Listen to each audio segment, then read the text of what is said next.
Okay. Hello. Good Shabbos. Well, today we had Parshas Para, this amazing, mysterious um, reality, Metzias of the red heifer that uh, purifies those who are defiled, who are tumidic, and it defiles those who are pure. It's a principle that Shlomo Melech said, Amarti echkemo, I said, I will acquire wisdom, and he tried to understand the principle behind the red heifer, and but still far from me. He wasn't able to understand it. The only one who understood it was Moshe Rabbeinu, because Baruch Hu said, you understand it, lacherim chuka, and for others, it's going to be a chuk, it's going to be a law, that's the way I want it, and that's it. Makes sense, doesn't make sense, it's not up to you, it's above your pay grade.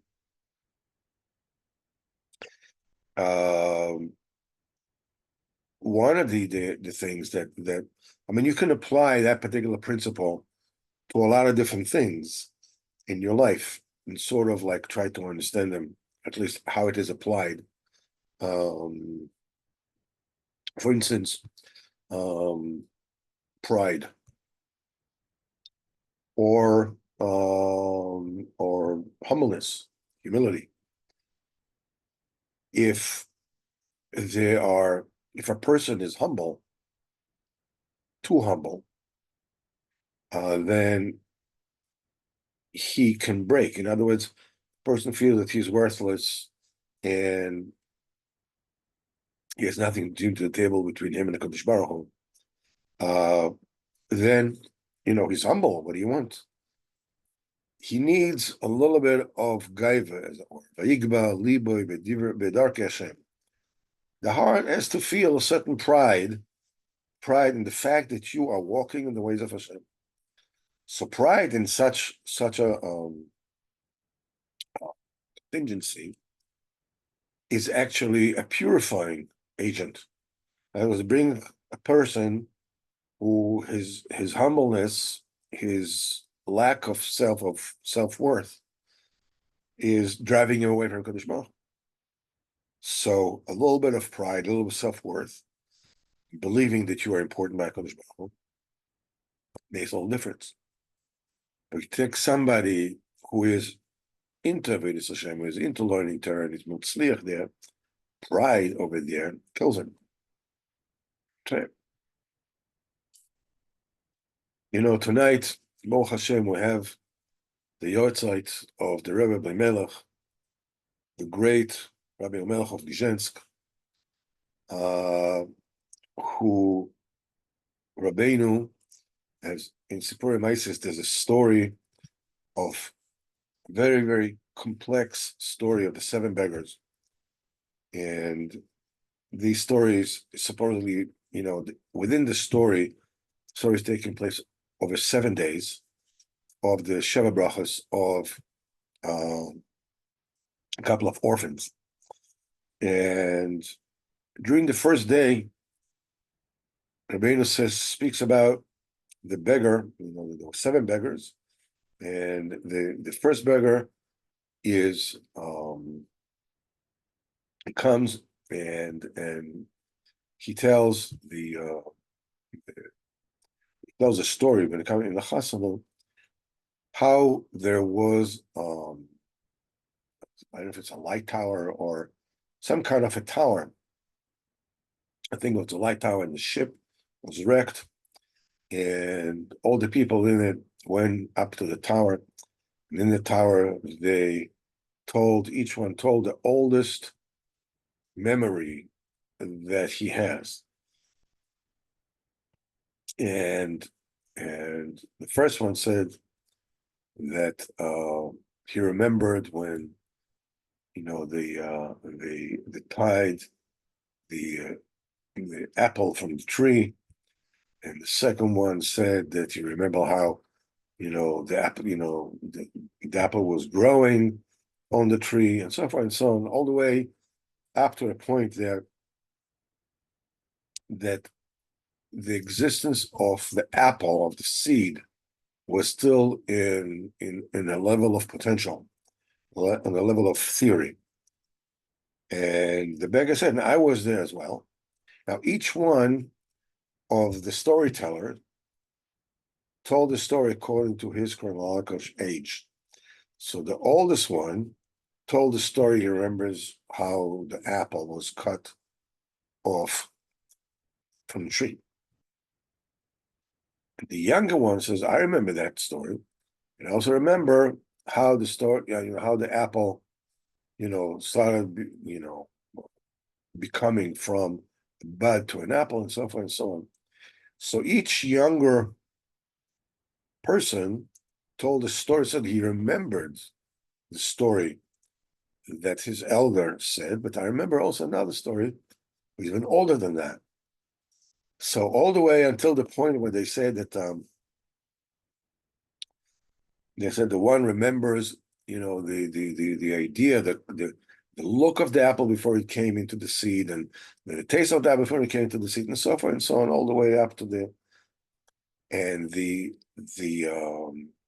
eight elders that were in this tower,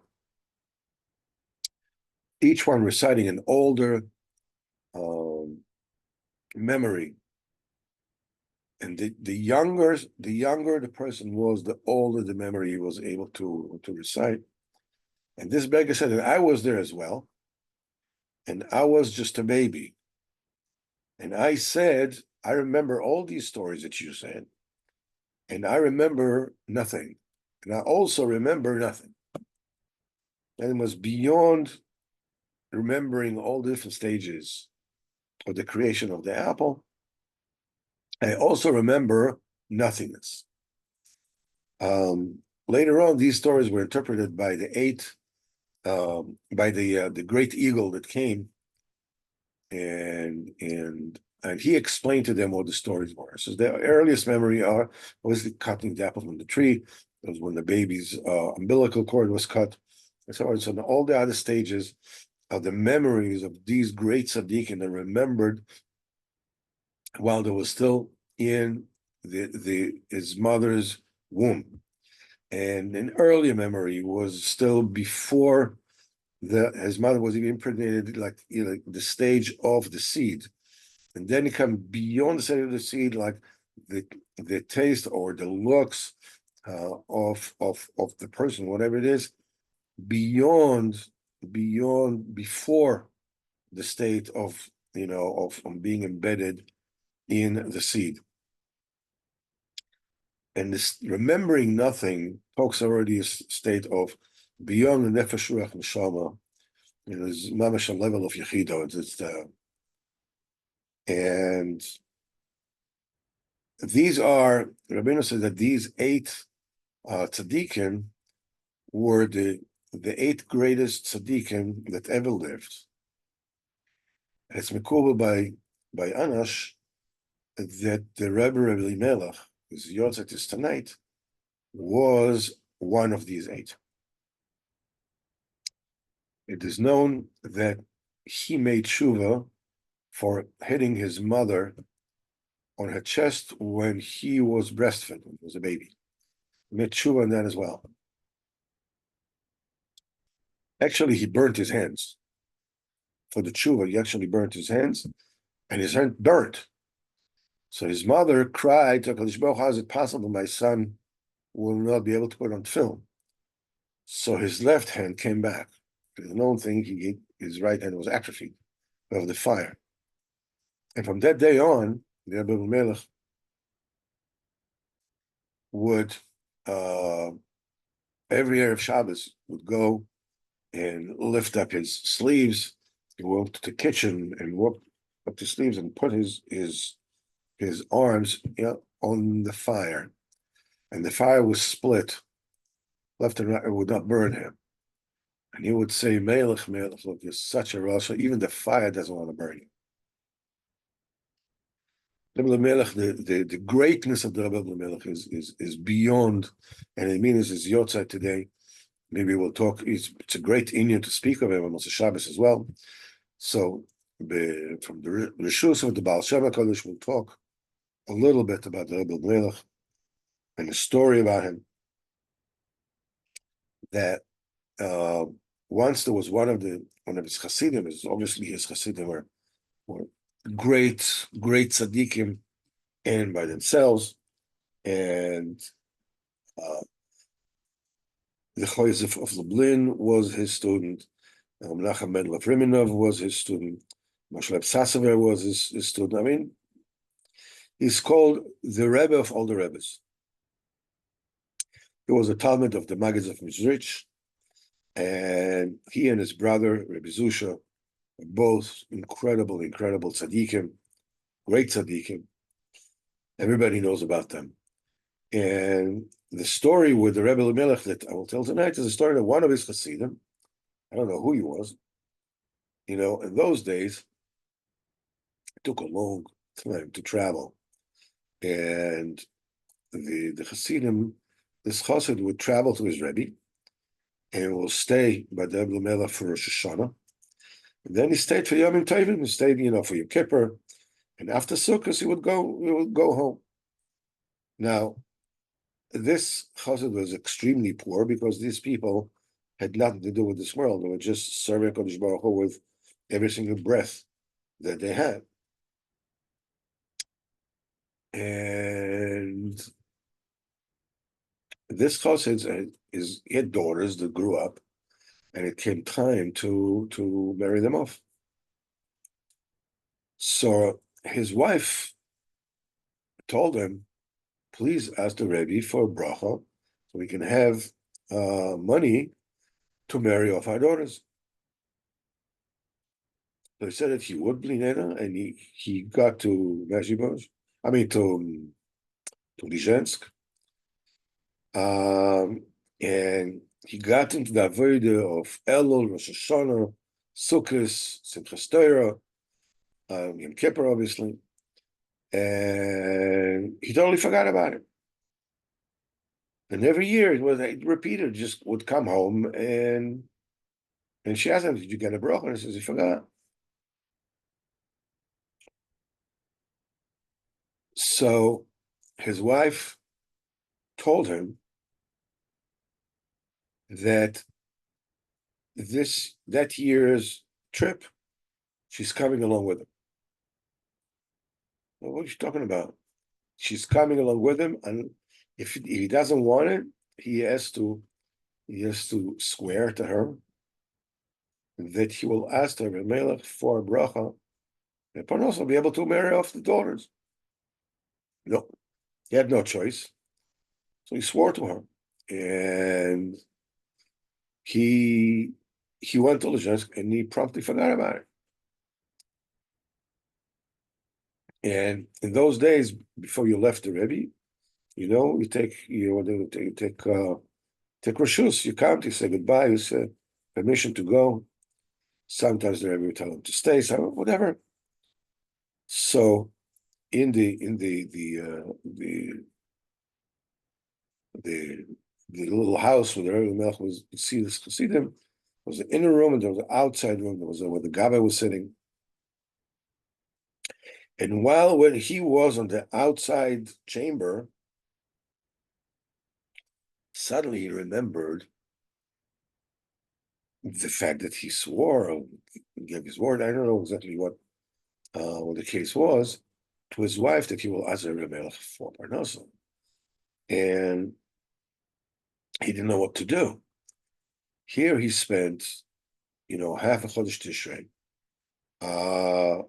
with more, and with an amazing kedusha, totally detached from this world. How am I going to ask my Rebbe for bracha for Gashmias? The Rebbe is going to tell me, what are you talking about? And not say a single word of what happened here, or a single inyan of what happened here, got through to you. Yes, came me for Gashmias. What could he do? He gave his word, he promised, he swore. I'm not sure what he did.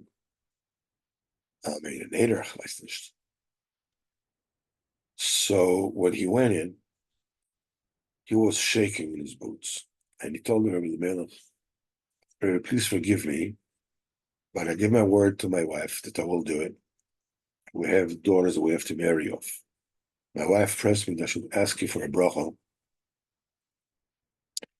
Should be able to marry them off. We need money. So Rebbe Elimelech opened up the drawer of his desk and he took out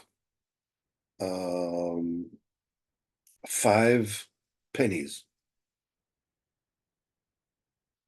And he put it in his hand and said, focus it tight. Go ahead. Goodbye. Go home. What can you do with 5 pennies? Well, okay. He went and was walking away from his Rebbe's house, and he was like wondering, what are you going to do with the 5 pennies? While he was walking, suddenly the Gabbai of the Rebbe Elimelech was chasing after him, and he said, quick, the Rebbe is calling you back. So he went back to the house where the Rebbe was, and he saw the Rebbe Elimelech was standing by the doorstep, the outside doorstep. Nobody ever seen anything like that. And he said, where are the 5 pennies that I gave you? So he lifts up and he shows him, here are the 5 pennies. So Elimelech takes 3 pennies, takes back 3 pennies back, and he says, okay, focus in time, go ahead. Alechem Shalom, so now he was Baklal lost. Why did the Rebbe give him 5 pennies? And what is this great panic of calling him back, taking 3 pennies back? What's he going to do with 2 pennies? He doesn't know. Okay, what can you do? He's just walking away, wondering about this, when suddenly he hears somebody, a voice, young voice, telling him, hey, mister, you want to buy a book? And he sees 3, Goyish children, shkutzim, and they're holding in their hands a folder, a wallet, an engraved leather wallet. And in the wallet, the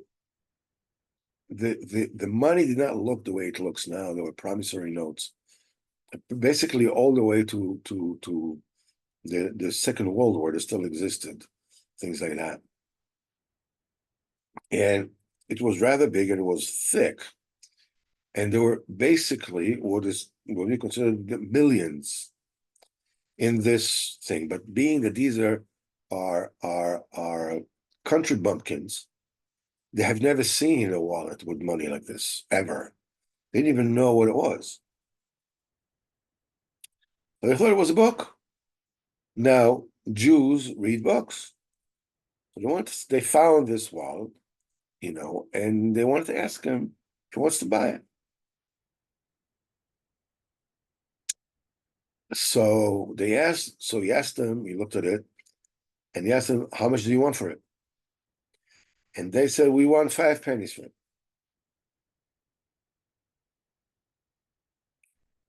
So he told them, but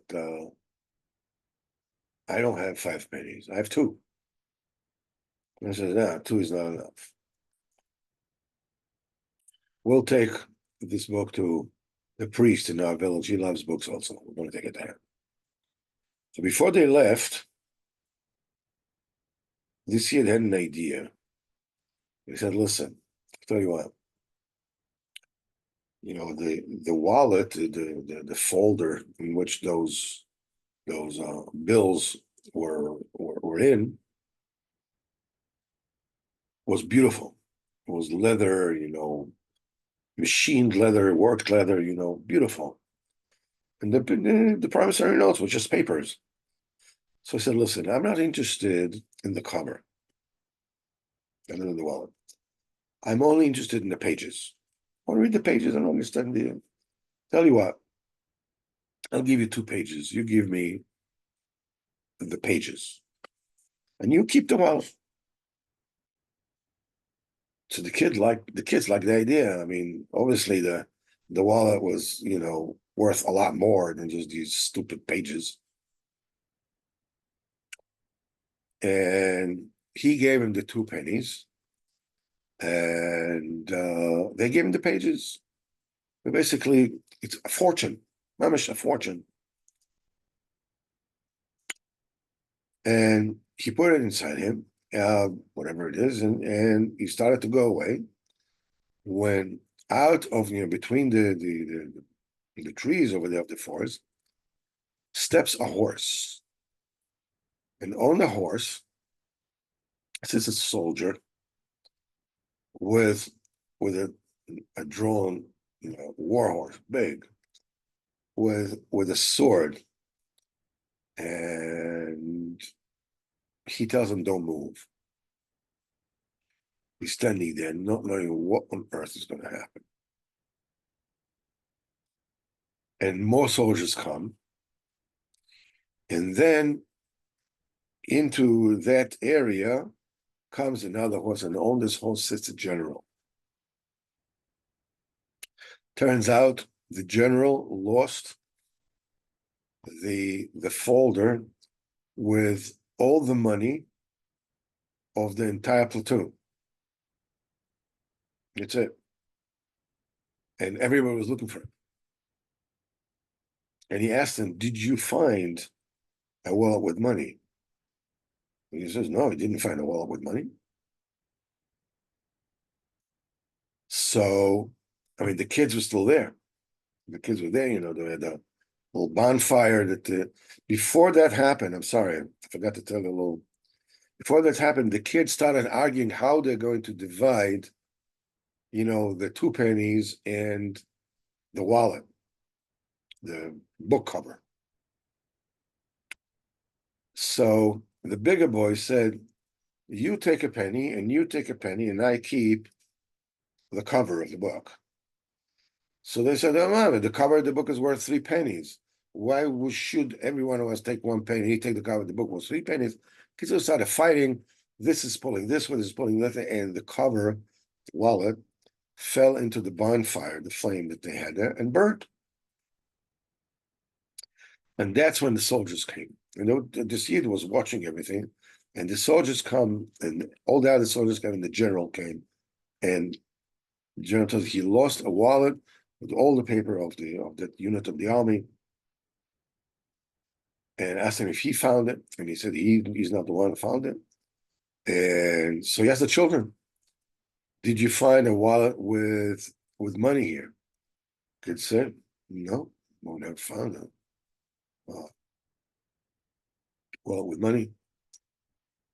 So the general was ready to go away when one of the soldiers said, "Listen, these are really, country bumpkin. They're really simple.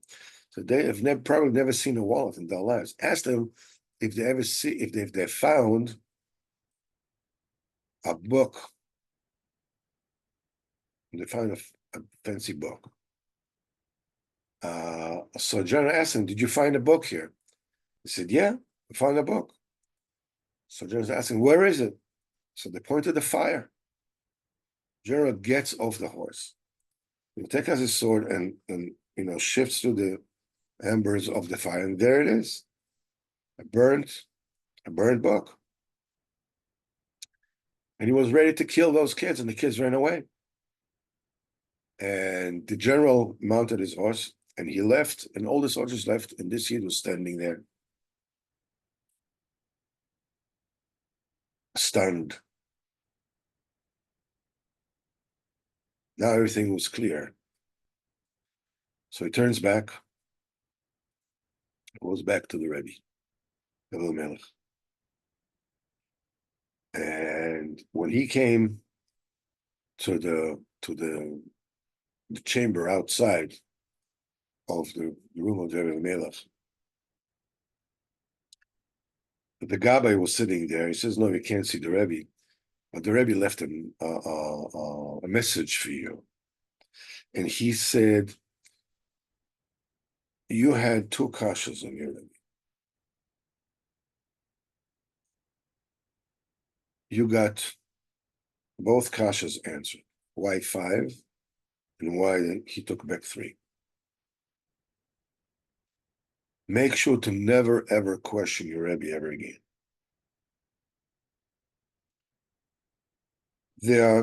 There's another story with Rebbe Elimelech and Rebbe Zisha, his brother, before they got to the Magid. They accepted upon themselves an exile to go and be mechaber and Golos Hashchina to aid in the coming of Mashiach. And Golos means that they never spent more than a night in one place. One night, they got to a place, it was winter, got to a place, it was an inn, and they let them stay there, and they both, at that time, there was a big fireside built of bricks, and it heated the room, and on top of it, people were sleeping.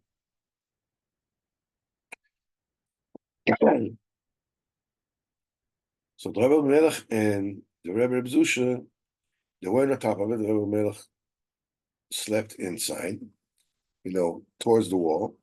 The Rebbe Zusha was lying down towards the room. Well, they're going with dancing and prancing, having a good time. One of them says, "Listen, a couple of Jews over there. Let's have some fun with them." So they took out the Rebbe Zusha and they gave him a good beating. And he says, "Okay, go away." And he went back. And they kept on drinking. And the time came, something, let's have a little more fun with these Jews. And they went, they take Rebbe Zusha out again. They beat him up again. And when he came back, his brother, Rebbe Elimelech, told him, "Listen, let's change places. You can't go like this. And each time you're getting a beat up, who knows what will happen to you." So his brother agreed, and they changed places. After a while, the goyim got, rowdy again. He says, "Hey, maybe it's time for us to have some little fun with the Jews." And they went, and they grabbed the Rebbe Elimelech. And one of them said, "Listen, why are we picking up only on that one who is sitting closest to us? Why should the other one inside get away scot-free?" And they took the Rebbe Zisha, they took him out, and they beat him up again. And when they brought him back, he said, "Listen," said to his brother, "if it's basher for you to get beat up, you get beat up. No matter what, it's going to happen. You can't fool around, Kodesh Baruch Hu. It's my turn to get beat up. I got beaten up." Of course, the Rebbe Elimelech, he wrote the Noam Elimelech. That's the way he's known. Noam Elimelech, Chusat Agin Aleinu. And that sefer talks all about the avodas of the tzadik. And he only talks about the avodas that the tzaddikim need to do with bringing bounty to the world and to the Hasidim and to Jews, Bechlal and Befrat. And that sefer is so it's very unique in the sense that in different places in the text there are little asterisks as if it was printed from the first time. And they say the name of Reb Chaim's sons, that he said that it happened to him that every Shabbos after the mikveh before him, Rebbe Sons was called the last great Rebbe of the in the school of the Baal Shem HaKodesh, Rebbe Elimelech, and that route. We're talking about Breslev or Chabad. It's a different lineage. So the Reb Chaim Sons is called, is considered to be the last great Rebbe. And he said in Erev Shabbos after the mikveh, he was able to understand one of the spikes of one of the asterisks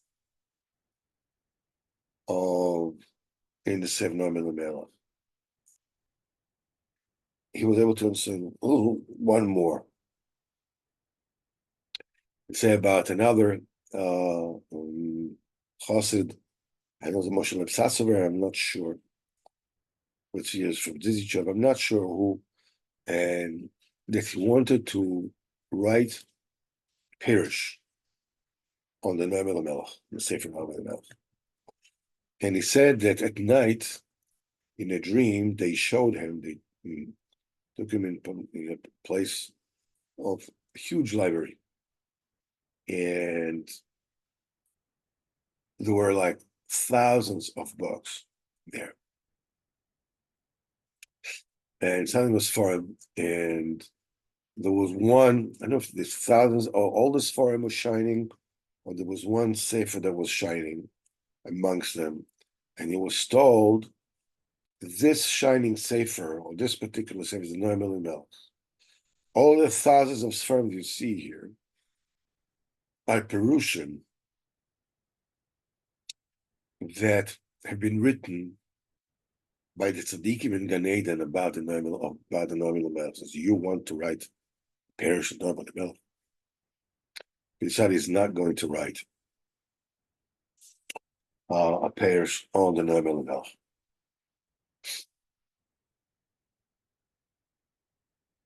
And to conclude this portion, I want to tell you, being that Noam Elimelech is my grandfather, Hashem, and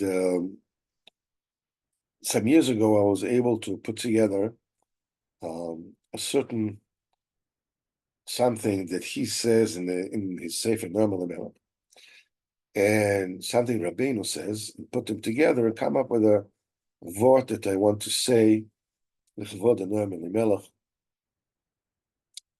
that Schusot Again Aleinu B'ezrat Hashem, she should, do whatever it is that he can, to bring Mashiach and, help Klal Yisrael from all the troubles that they're in, specifically in the hands of the Erev Rav that are hell bent on drowning out Yiddishkeit,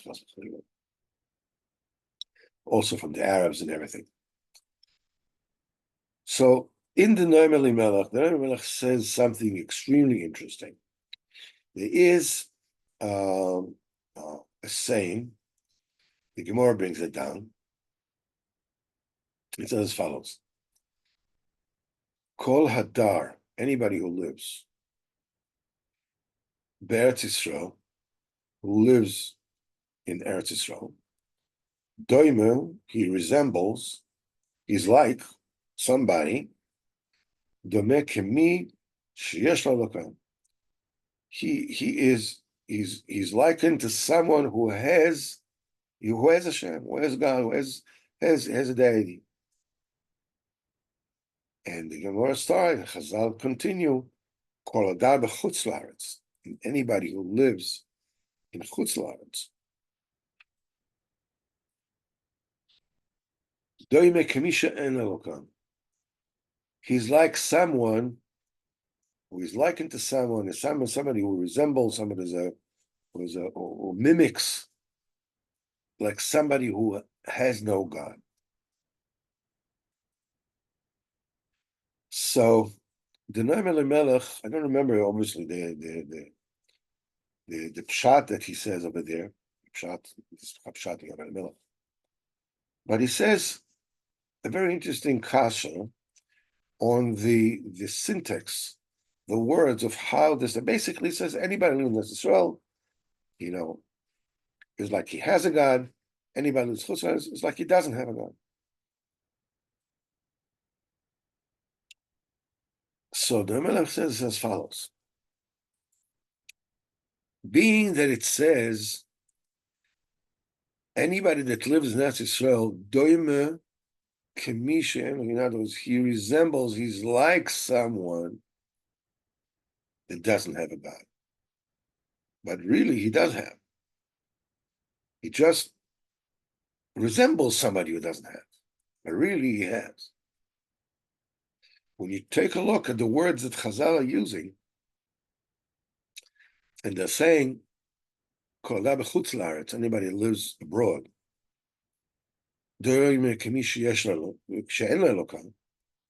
resemble somebody who does not have a God, but really he has. Anybody that lives in Israel, he looks like somebody he has, but really he doesn't have. Anybody who lives in Chutz is somebody that looks like somebody he doesn't have, but really does have. In other words, he takes and he switches the one in Israel, really he doesn't have. He only figures, only thinks, Dimion, that he has a God, but he doesn't have. Chutzlaritz, he thinks he doesn't have. He's Madamish doesn't have, but he does have. What's going on here? So there is a principle Rabbeinu said that there is the great tzaddikim, is called Darimala, those that live on the high. And then there is the simple people, it's called Darimata, those who live in the lower depths. So Rabbeinu says, in the Torah of Av, there's a whole principle that Rabbeinu says in the Furish, that the tzadik emes needs to show the great, the simple people, Kodesh Baruch Hu was with them. And the great tzaddikim that even started to serve Kodesh Baruch Hu. Now, Eretz Yisrael, Chazal says, is gavoya mikol harotzis. It's higher than Ondan because it's the most spiritual land in the world. It's what's called high.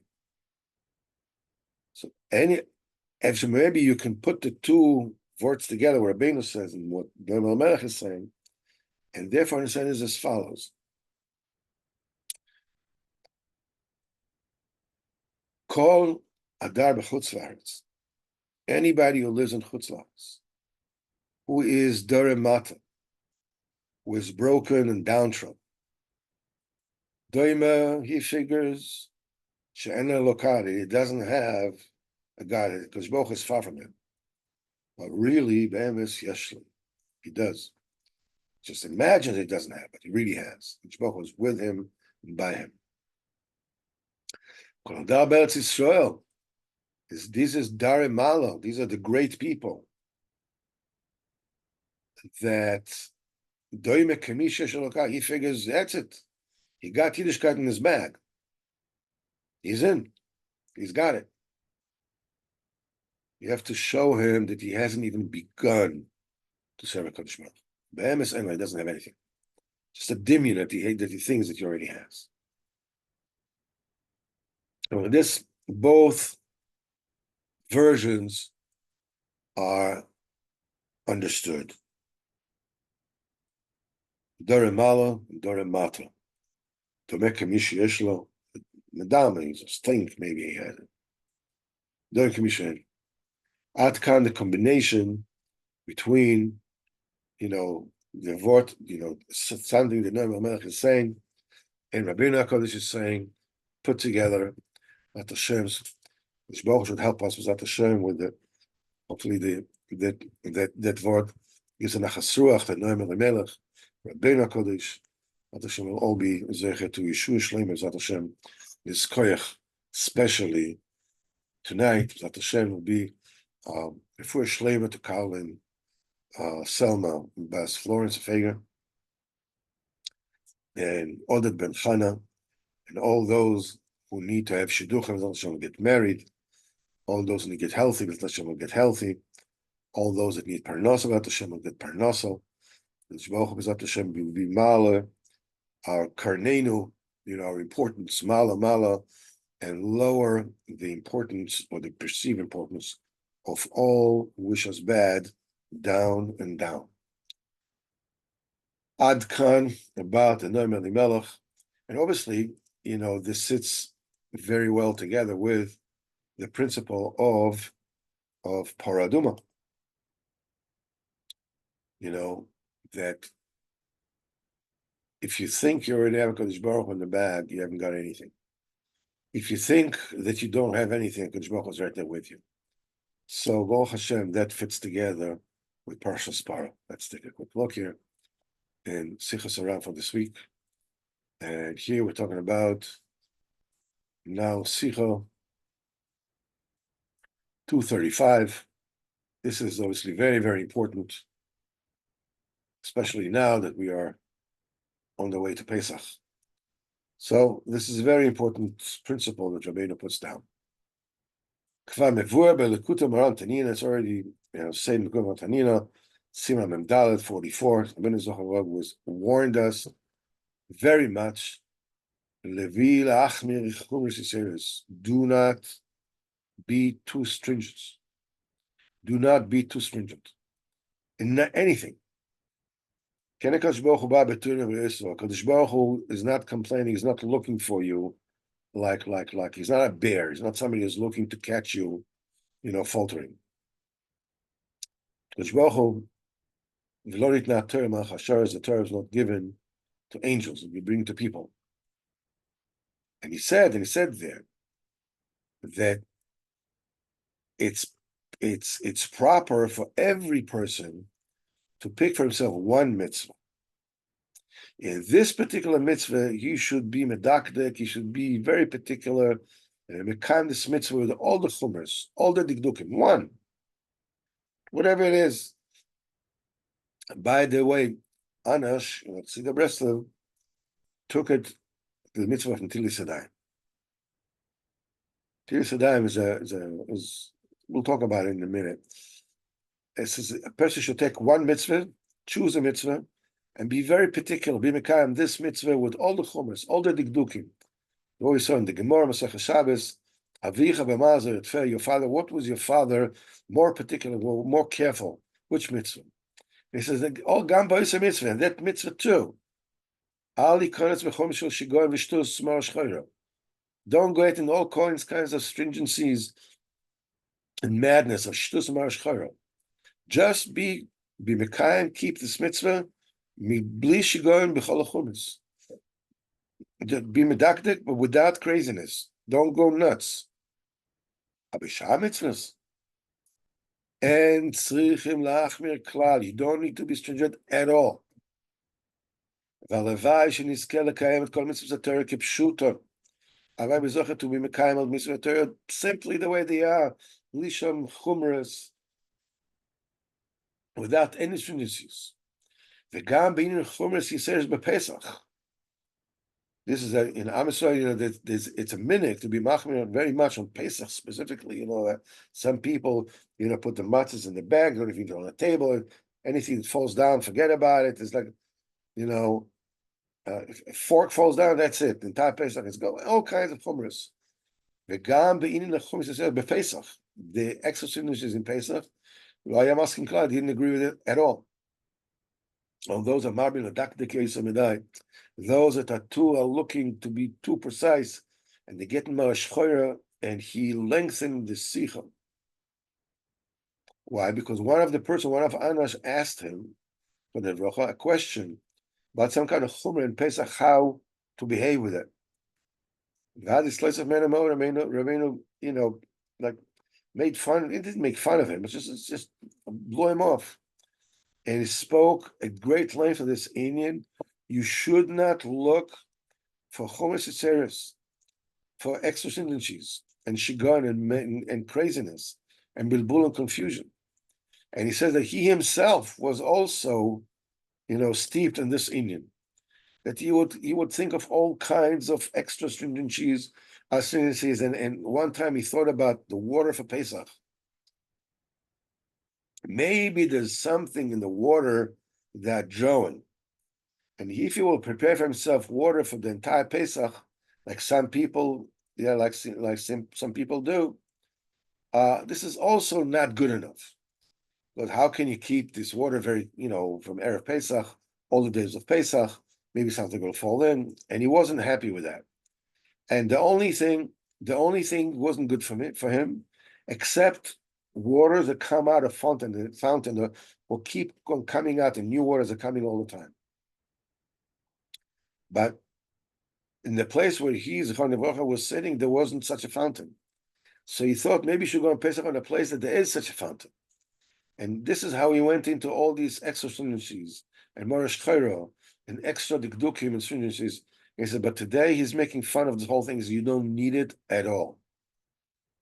You don't need to look for any kind of extra stringencies in anything, even Pesach. And he lengthened this particular sicha a lot. He said, the Iker avodah b'emes, the main avodas Hashem. Utmimis, the pshitas, just simply and innocently. The harbors of tefillah, learn a lot of Torah and tefillah and ma'asim tovim.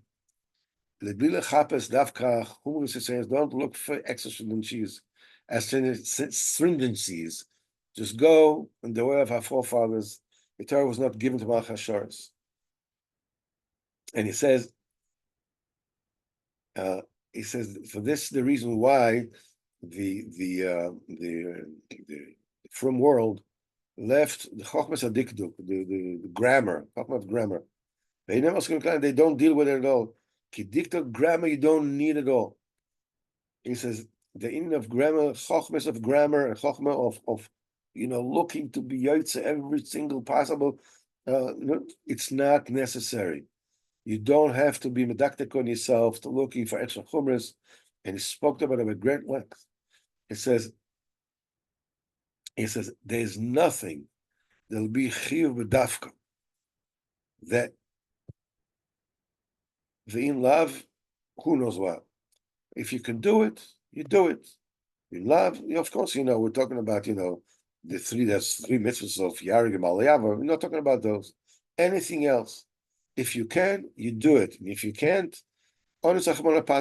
anybody who is forced is patra. This is one of the most important sichos for anybody who wants to enter avodas Hashem. Because people that don't make his avodas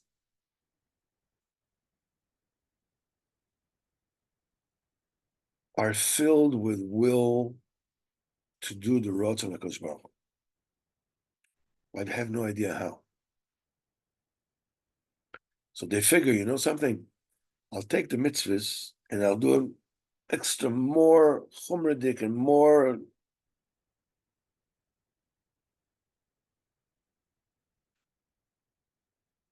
That's not the way you serve HaKadosh Baruch Hu. There's a lot of work to be done. You do it with tefillah. You do it with simcha. And you don't get complicated. What does getting complicated mean? Let's say you try to call somebody, he doesn't pick up.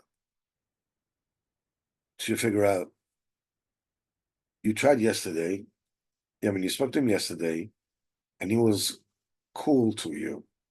And now he doesn't pick up. Probably he's looking, he's cooled off to you. He's looking down his nose at you, and he thinks he's better than you. And you feel really worthless. That's complicated thinking. You have the fact that he didn't answer the phone, The fact that I spoke to him yesterday, he seemed to have, spoke to me coldly, or therefore he's probably looking down his nose at me, and he thinks that I'm less than him, and it ended up with the conclusion that I'm worthless. From all this is complex. The one simple fact is the first 4 words. I called him, he didn't answer. That's it. Why didn't he answer? I don't know. Maybe he's busy. Everything else is conjunction. I spoke to him because he didn't answer me, then I spoke to him, they don't like me, or this. When you end up a marashchoyer, that's it, you finished.